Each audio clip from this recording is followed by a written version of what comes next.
What's going on, everybody? The Obsession Podcast back at you. I'm Mike Stablitt. Hi, I'm Carl Duffy. Hey, Carl, how you doing? I'm all right, Mike. How are you?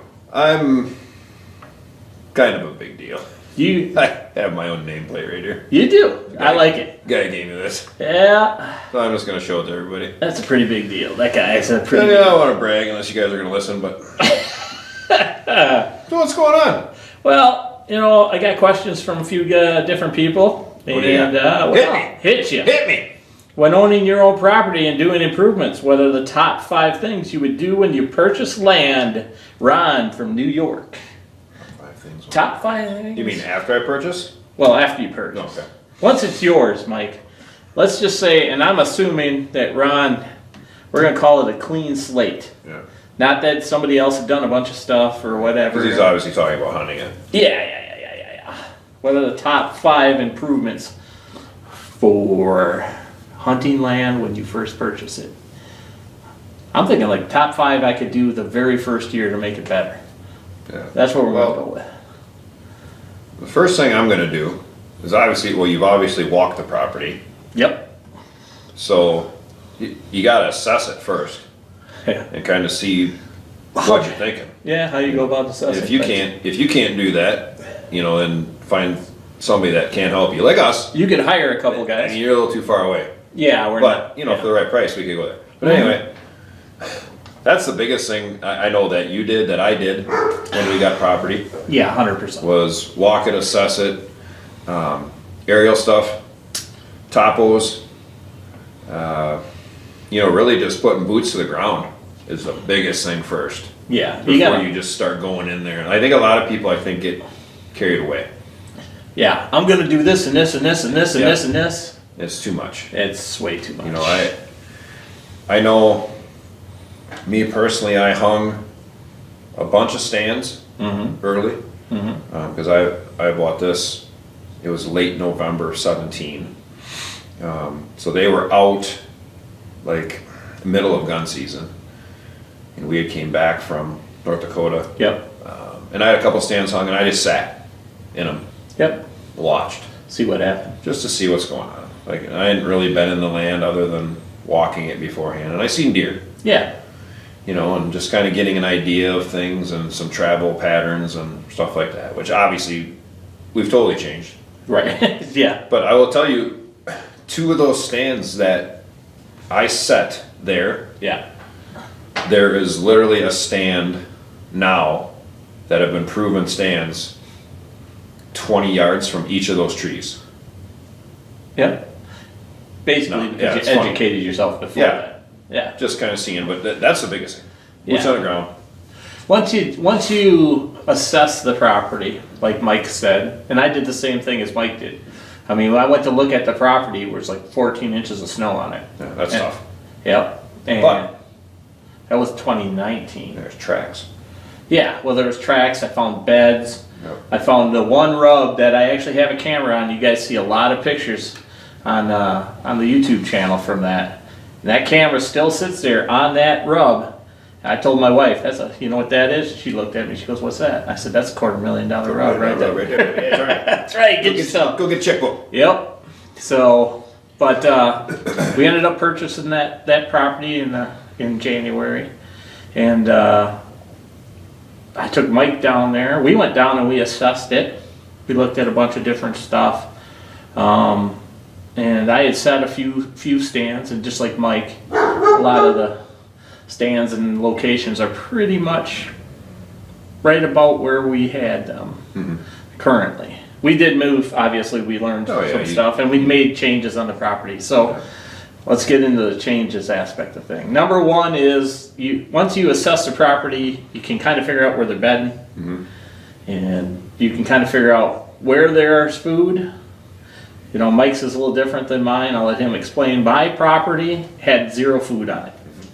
So clean slate completely. But it was easy to find the bedding. Like I told you guys, we walked through it in the winter and found beds and kind of assessed where they were. So I knew they were bedding in a certain location, and with aerial photos and stuff and things like there's a cornfield in the very bottom down by the creek that the neighbor farmed. We left that, and I added food plots on what we call level 2. So we made a big deer transition, bed to food, immediately. So food was an important part if you can put it in there, and assessing the locations and accesses in and out. That's number one, I thought. You know, once you figure out the bedding. Do you have to emphasize the bedding? That's the other aspect of it, Well, which we did layer 2. I kind of did the same. I had, so my far west end has always been the best bedding. Was kind of the thickest area of the property anyway. They were bedding in there some. So that I knew right away, like you said, we had the bedding there. You know, the big project I did right away was my big bottom plot. Yeah. That I just cleared out and I put it in. Yep. There was no food on my property. I do have tillable land that was corn, which I took back over from the guy that was leasing it from me and planted myself. So I guess I kind of had that food there. But they were they were harvesting it. It was gone by the time deer Yeah, they were season harvesting came. it at like normal times. So, you know, I did clear out an acre in the bottom, Yep. my big food plot, which has been proven to be my best area every year. I went back in and emphasized that bedding. My big bedding, I added 2 more bedding pockets in it. Because my woods, I don't know if I have a lot of pictures or video of it from early, but it was very open. It's Yeah. a big stand of hardwood. Yeah, it's So- oaks and hickory. Yeah, it was very open. Yeah. You know, you could stand on one end, No and see underbrush. to the other. No underbrush. Yep. You know, so beautiful woods if you want to put it on a calendar. Yep. Not good if you want to kill deer. Not productive for My deer. wife loved it when we bought it. Does Yeah. not love it so much now. How do you love it? I No, love it. I live it. that's a fact. That's a fact. So yeah, we did a lot of TSA and hinge cutting here. A lot. Yep. You know, I didn't have a lot of big, thicker areas. Yours had some pretty good thick areas in it, especially with the transition. Yeah. It's just stuff you're not going to go into anyway. Right, vertically. Yeah. You know. So yeah, I did a lot of that. Designed, like I said, went around and like we walked around UC where I marked all the trees and kind of did like perimeter marking Yep. of where I wanted to have my bedding. And I kept them basically in a line, more top side of the ridge. Yeah. Of my ridge. And the 2 have proven to be great. The fallback one has started to come around now. We emphasized it more last year. Sort of been 2 coming years into ago this now. year. Yeah, so yeah. this will be 2 years coming in now. Yep. The 2 other bedding areas has been huge. Yeah. Emphasizing those. The one wasn't there at all. The Yeah. east one wasn't there at all. Yeah. And then, you know, sometimes you hinge cut, sometimes you don't, sometimes you completely cut, sometimes you actually girdle. Yep. A lot of that was done here at Mike's place, and now after the years, like he said, he bought it in 2017, the girdles that were done are starting to fall, and everything is actually becoming even better. Yeah, it kind of continues to do its own thing Yep. if you do it right. And you always have to stay on it. I'm not saying go out and girdle trees that just No. because you got to girdle trees. What I'm saying is, you know, you go in there and check it out and see all of a sudden if things are starting to open up a little bit, well, that means you got to get more light to the ground. You know, and don't be afraid to hinge a couple trees. I mean, I know I told Mike to hinge one in particular oak. I thought he was going to cry when he did it, but he did it. But that spot is good. We had a buck encounter in there this year. That was Yeah, and pretty positive. the buckthorn that we have grown up, and I mean the underbrush in here now it's Yeah. thick. You Yeah. can't see in there. Yeah, you It's got a lot awesome. of honeysuckle on the A south lot side. of honeysuckle on this Yeah. side. Oh, and here's the other thing. Is a lot of guys going to ask about evasives. You know, you guys will bring up they're evasives and this, that, and that. Don't cut and kill all your honeysuckle. Okay, I mean, if the deer is so thick the deer can't move through it, like across the road by my house when we used to hunt up there in the very Yeah. top, the big L at the top, that was pretty evasive, you know. And the deer wouldn't even move through the thick. They couldn't get through it. That's how thick it was. Now there you would have a problem. But here at Mike's, I mean, the deer can slide through and everything. It's not to the point to where the deer can't move through it. Right, they have their own pass Yeah. through there. You know, so it gives you a second level. And even better during the pre-rut and rut here is that honeysuckle still holds its leaves. So we're in the trees with the leaves down, and the honeysuckle still providing a little bit of cover, and the deer are in that cover moving through, and then we've got holes to shoot it through. Yeah, the floor is still pretty thick. Yeah, Even though up top the canopy starts to open up. yeah. So, Yeah, I mean, but don't just go in making beds. Right. Bedding areas, I mean, you gotta really lay those out right. We talk about all the time, you gotta be able to get in and out. entrance and exit is something, you gotta think about the whole big picture. Yeah. So your entrance, decide your entrances and exit based off of, your predominant wind directions. Then, like we talked about, your bedding areas, establish where you can put food. Now you're creating that transition, okay? And once you've created that transition, make sure that you can still get in and out without educating your deer. A lot of you are going to want to hunt on your food plots all the time, and that's not the way to go about things. You want to kind of try and hit them on that transition. It's okay to be right on the edge of the food, within the reason, and that's only certain times of the year. You don't want to educate your deer on food, because if you do, next thing you know, you have nocturnal property. Yeah. Same with water. If you're educating your deer directly on water all the time, you could end up having nocturnal movement there, but water holes in transition help prevent that. So you let them come in, and either you decide to shoot them or you don't. If you don't, you let them go and you transit, or you get out, escape out without them knowing you were even there. So that's the next part, I guess. I would say water holes in the transition locations. Mm-hmm. Like we did here, you've got your west main water hole, your east main water hole, and we've got what, 2 on the top? Yeah. 2 on the top, yeah. 2 on the top. And then one in the bottom over one here. in the bottom by the cornfield. Yep. So 5 water holes Yeah. to help control deer transition and movement. And every single one of them you could shoot a deer off of from a tree stand. And there's separate bedding by all of them. Yes. Yep. There's the 2 small ones on top are in the middle bedding. Yep. The big pond is by the west bedding, the other big pond's by the east bedding, Yeah. and then the big water hole down here is down by the cornfield, on Yeah. the south side of the ridge. When you guys hear us talk all the time about, bed, food, and that transition, each group of deer you have on your property or try to sustain on your property needs those 3 things: bed, food, and transition. And usually in that transition is where we have our water and our mocks, and that's the hunting areas. Mm-hmm. And then be able to have your access in and out without educating the deer. Yeah, you gotta be careful where you do things or you can cut yourself off. Yep. I mean, if you're laying all kinds of stuff out and all of a sudden you're like, oh, this is really cool, but now I can't get in or out of there. Yeah. Then it's worthless. That's true. And trust me, we've done things that didn't work. Oh yeah. That kind of slit our own throat. Like, yeah, it's great, there's deer all over the place, Yeah. but now we can't get in there. Yeah. Well, So, well, it's true too. Yeah. The other aspect of that, you guys, is understanding. There's only a certain amount of days you're going to be hunting. If you want to hunt every day, you're going to need a bunch of different places.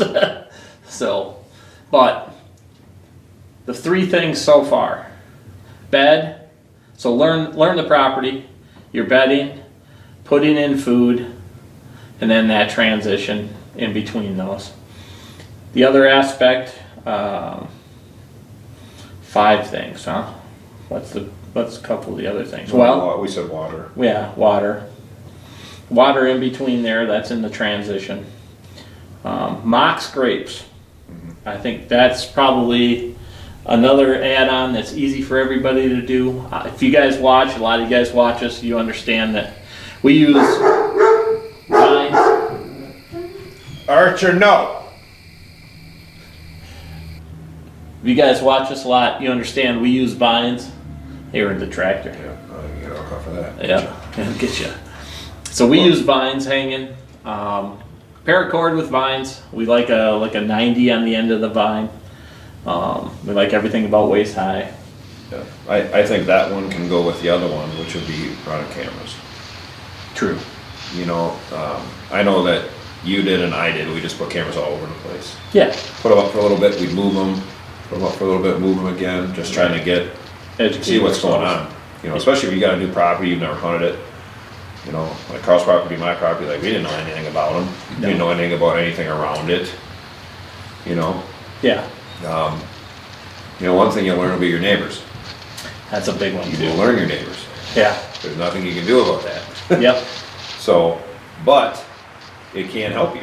It does. We have things set up on both properties by what goes on around us. Use it to your advantage. Yeah, hunt according to your neighbors. So, and it does work. It really does, you know, and you're not gonna control what somebody else does, so who cares what they do? Right. So make sure you control what you do. 100%. You know, those are big things. I mean, it's a lot of, you know, having your own property, like I talked to, I don't remember who was telling me this. Like, you know, I'd just rather go out, you know, and go on a hunt every year, 2 hunts every year, you know, and then spend all that money for my property. So that's cool. I said, I love it. We go out west all the time. And I said, I don't look forward to anything more than doing that. But there's nothing cooler than when we're whitetail hunting and we're on my property or your property. And shooting deer. And do whatever we want. Yes. And we do what we want with it. That's you true. know, and you live and die by what you do on it. Mm-hmm. You are not a slave to anybody else, and there's nothing better. Like, I get out and get on my tractor, I'm a farmer. You know, put my corn in it, it's great. I love it. Oh, yeah. I mean, I love doing it. I love working it. I love doing stuff. Yep. You know, and it's an accomplishment. It is. When we take deer off our properties. You know, so, and it's an investment, obviously. Right. But well, they aren't making property anymore. They're not making any more land. Yeah. I looked it up. Yep. They're not making any more. No. No. No, that's a fact. The other thing, you know, I think you can do too much on one property. Mm-hmm. Don't try to improve every square inch of your property. Because honestly, where you're entering and exiting, you probably shouldn't improve it at all. Yeah. Unless, for some reason, you need some sort of screening. You know, we're doing a project here at your place. Yeah, like, you know, the 2 spots, and there's 2 spots. Yep. Where we go in and out of my property. Yeah. We're both there. Yep. Basically, I put the trail system in. But those are the spots we use. Yeah. And we tailor around those to keep our access so we can get in and out. Yep. I mean, it just is what it is. This whole thing we're doing here is to make that even more secluded on this east side, getting in that one in the morning. 100%. You know, the chute was there. Yep. I didn't put that in. Right. You know, to that campsite plot. Right. That was already there. Yep. Like, and that's just what we use. Yeah. and it's a perfect entrance and exit too. The other aspect, you know, my property is the same way. There's an east side entrance and a west side entrance. Yeah, there's trails in between there, but it isn't like we use those trails during the deer season for anything. We don't enter near the food in the mornings, and we don't exit near the food in the evenings. Right. Well, both our properties run the same way. Yeah, we're lucky that east-west. They both run east-west, and the north-south's the same as the shallower part of our property. So, yep. And which is how we want to set them up anyway. Yep. So it really works well. You know, every property is different. Like Carl said, if you can figure out how to get in and out, then work around that. Yeah. Because that's the biggest thing. If you can't get in or you can't get out, no matter what you do, you're going to wreck it. You just are. And we've tried things, and it has not worked, and has pushed deer out. We were ninjas. Yeah. But right. we weren't. They never saw us. They might have smelled us. When we weren't there. Or heard us. That's exactly right. No, Yeah, you're right. You know, do small things. We've kind of gotten to the point now, which is pretty nice, where, you know, most of our big work is done. Mm-hmm. And it's just little things, you know, getting ready for prepping for our food plots. Maybe change a couple stands up, maybe move one, something, you know, tweak. It's little stuff. Like we were doing big projects. Yeah. All summer and, you know, even after season. And now that's kind of tapered off, which is kind of nice. Yeah. It's nice. Try to keep in mind too, you guys.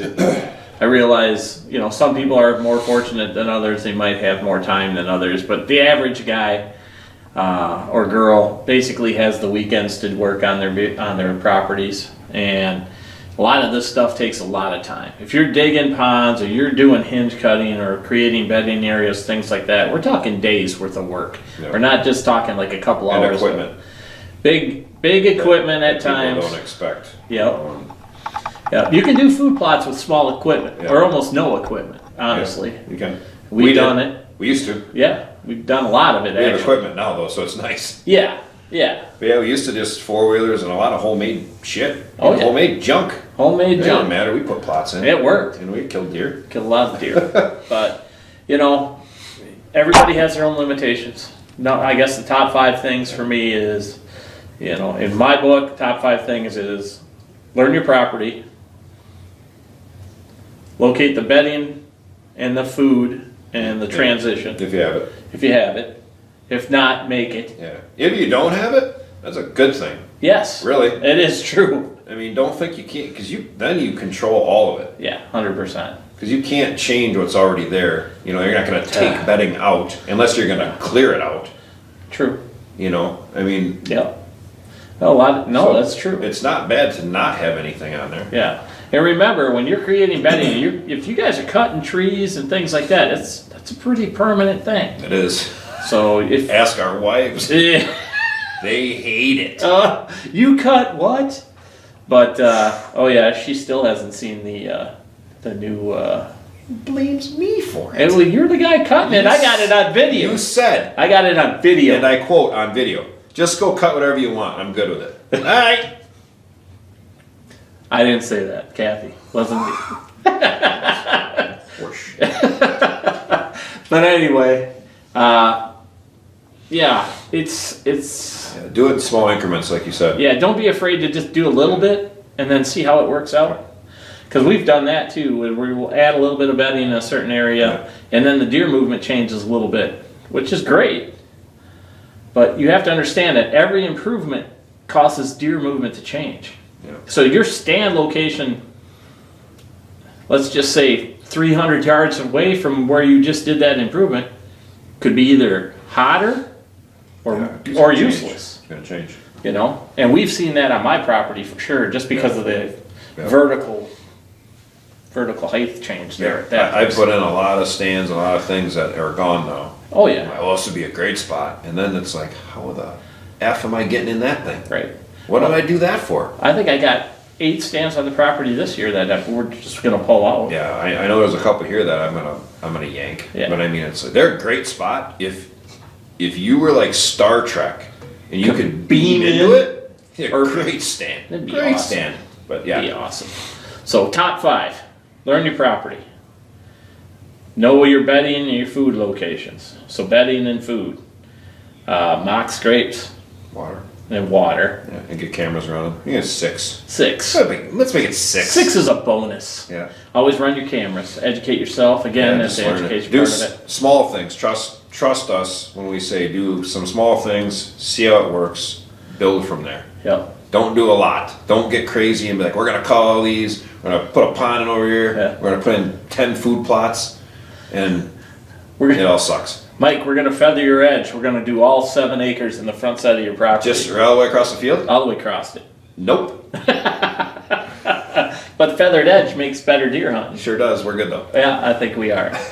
So, but that's an example of what not to do, like you said. Yeah. So, hopefully that answered your question. I know there's a lot of jibber jabber in there, but we're laying out a bunch of things that we think probably help people be better and more successful each year. There's So, a lot of land managers out there that can help you. You know, us being a couple of them, if you want that. You know, and it's not a bad thing to see what a couple different people say. true. If you got a couple people kind of saying some of the same stuff, probably know what they're talking about. Yeah, don't hire somebody that's going to give you just an internet overview and then lay out a plan for you just by you sending them an aerial photo. Trust me, that's not going to work. Yeah, we put Boots on the boots ground. Yep. You know, the properties we do, we walk the whole thing. And, you know, we assess them together because there's things that Carl's better at than I am, and I'm better at other things that he's not, and that's why it works. That's why it works. And you can't be afraid to have somebody else tell you some stuff to do. Oh, yeah. I mean, not to brag, but we put the proof on our ground every year. Yeah. So we kind of know what we're doing, you know, and it has helped. We do a lot of things wrong. We correct those, you know, so that's why we're able to help people kind of set some stuff up, you know, and it should be kind of a slow transition into your end game, Yeah. which is like what our properties were, Yep. you know, and like I said, the money is a lot, the equipment is a lot when you get into it. Mm-hmm. So you're already gonna have a big investment, so do small things first and go from there. That's a fact. We appreciate you guys listening. If you want to check out just the podcast, check them out on Saturdays. small property layouts. That's free information, guys. You can check out the projects we're doing on our properties every Tuesdays at 7 a.m. We're showing you guys some of the projects we're doing this year. We're putting in a whole new woods at Mike's house. And a food plot and all kinds of stuff going on there. Supplemental woods, but it's a pretty cool project. You can check that out. So we appreciate each and every one of you listening. Oh, remember, check out Blue Collar Bucks. Check out Blue Collar Bucks on Facebook. It is our page for everyday hunters like you and me and Carl out there doing our thing, being proud of what we do and not trying to be something we're not. That's a fact. Appreciate each and every one of you. Yeah, buddy.